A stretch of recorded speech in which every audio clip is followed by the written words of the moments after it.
Assalamualaikum warahmatullahi wabarakatuh. 70.000 malaikat akan mendoakan. Tema kali ini yaitu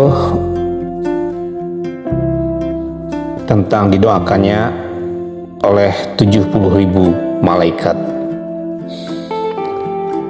Alangkah agungnya seorang muslim yang ketika pagi tiba dia menjenguk temannya yang sakit.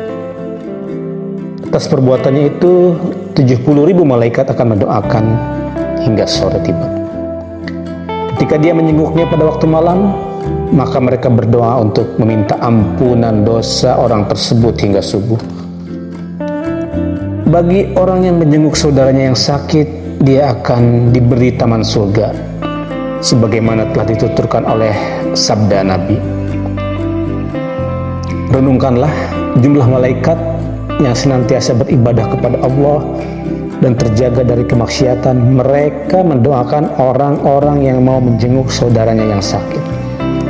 Renungkan juga bagaimana mereka mendoakannya, apa yang mereka katakan dalam doanya. Oleh karena itu, siapapun yang menginginkan anugerah agung itu dan anugerah-anugerah lainnya yang ada di dalam hadis di bawah ini, hendaknya dia menjenguk orang yang sedang sakit dengan penuh keimanan dan mengharap pahala Allah Subhanahu wa taala.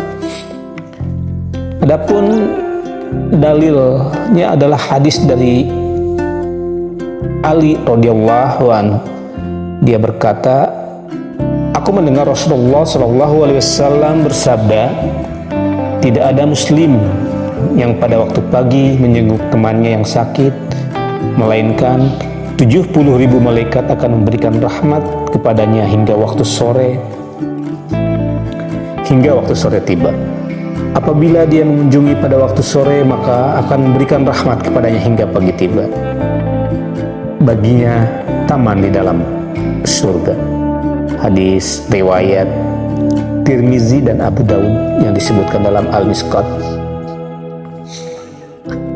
Dalam riwayat yang lain, Rasulullah SAW bersabda, sesungguhnya muslim yang menjenguk saudaranya yang lain akan terus berada di khirfah al-jannah atau taman surga hingga dia pulang.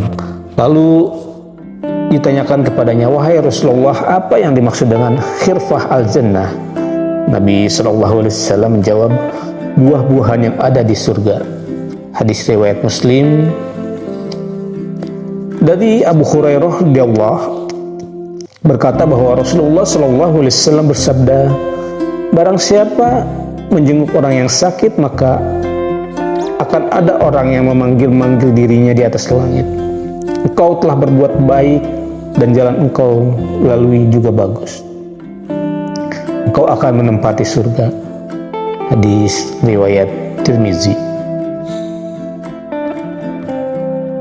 Dari Anas berkata bahwa Rasulullah SAW bersabda, barang siapa berwudu dan menyempurnakan wudunya,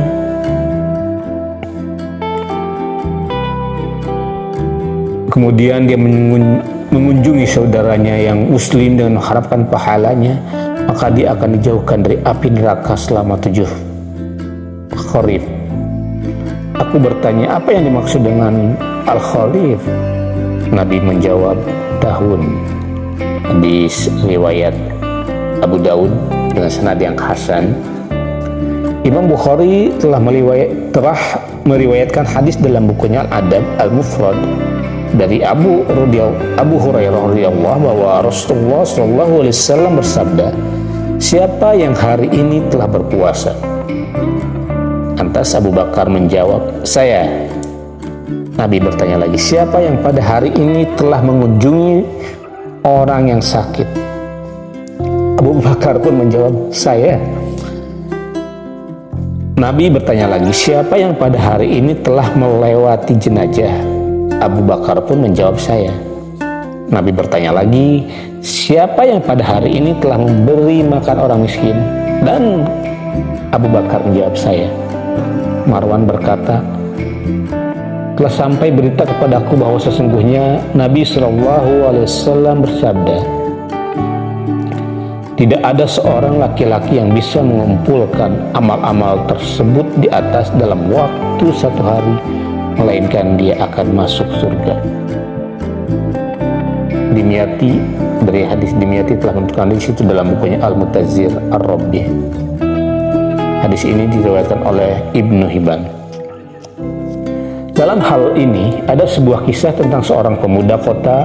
Abu Talhah berkata, "Aku berharap akan mengamalkan hadis ini sejak aku menulisnya pada bukuku yang dicetak pada judul Syifa Ar-Ruh li Al-Marid wa Al-Majruh. Hal tersebut aku lakukan demi meneladani Abu Bakar radhiyallahu. Sungguh aku berkali-kali mencoba untuk mengumpulkan amalan-amalan tersebut dan melaksanakannya dalam waktu satu hari. Akan tetapi bagiku itu amat sulit. Ketika aku mampu melaksanakan 3 jenis amalan yang telah dijelaskan pada hadis di atas, maka pada jenis yang keempat aku selalu tidak beruntung. Aku merasa kagum atas keinginan yang mendalam dari salah seorang pemuda Madinah.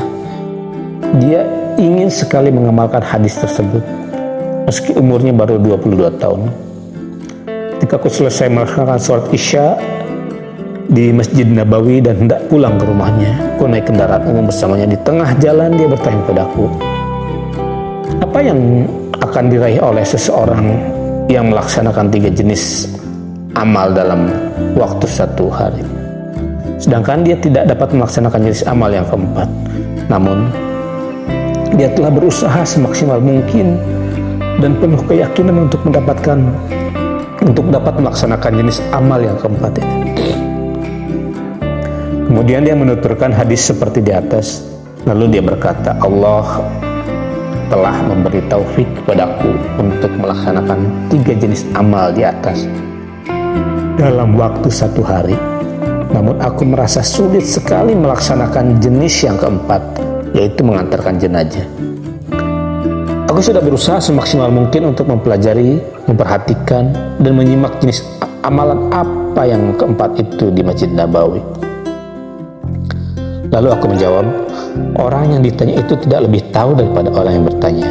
Mengenai masalah ini, sudah sejak lama aku juga mencoba yang telah engkau coba. Tapi hingga saat ini, aku juga merasa kesulitan untuk dapat melaksanakan jenis amal yang keempat, yaitu melewati orang yang mati dan menyolati jenazahnya. Itu tidak bisa kita lakukan, namun kita dapat berusaha dan bersungguh-sungguh untuk dapat melaksanakan jenis amal yang tersebut. Barang siapa yang bersungguh-sungguh pasti akan mendapatkan apa yang dia inginkan. Lalu aku berkata kepadanya, doakanlah aku juga akan mendoakan. Semoga Allah memberikan taufik kepada kita untuk dapat melaksanakannya. Tidak ada yang menolong kita kecuali Allah. Adapun balasan surga dari Allah bagi orang yang mengamalkan hadis Nabi tersebut tidaklah mudah. Dalam hadis telah disebutkan, surga itu dikelilingi oleh beberapa amal yang menjemukkan. Allah Subhanahu wa Ta'ala berfirman,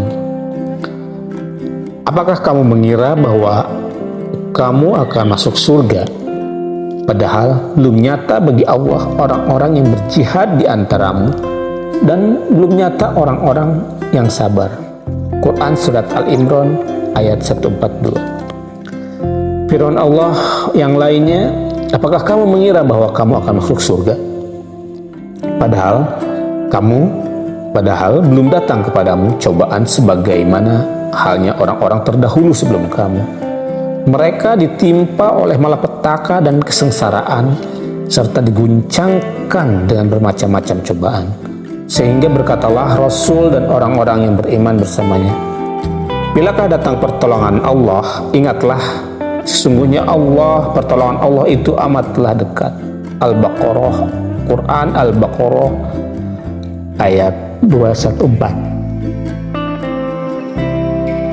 Sang pemuda tadi menjawab, sungguh kamu benar, maha benar Allah sebagaimana yang telah engkau katakan. Akan tetapi manusia telah diciptakan mempunyai watak terburu-buru. Dia ingin memperoleh apa yang diinginkan dengan sesegera mungkin. Sejak hari itu Aku tidak pernah lupa dengan pemuda tersebut. Semoga Allah akan menambah pemuda-pemuda yang lain yang senantiasa taat kepada Allah dan Rasul-Nya. Aku tidak pernah lupa cita-cita pemuda tersebut untuk mencari bekal dan persiapan menuju akhirat, serta ambisinya yang besar untuk mendapatkan surga. Sejak aku bertemu pemuda tersebut, aku merasa lebih terdorong dan berambisi untuk mengamalkan hadis tersebut dibandingkan sebelumnya. Aku berharap semoga Allah memberikan taufik kepada kita untuk mengamalkan hadis itu sebelum maut menjemput. Wallahu a'lam bishawab. Assalamualaikum warahmatullahi wabarakatuh.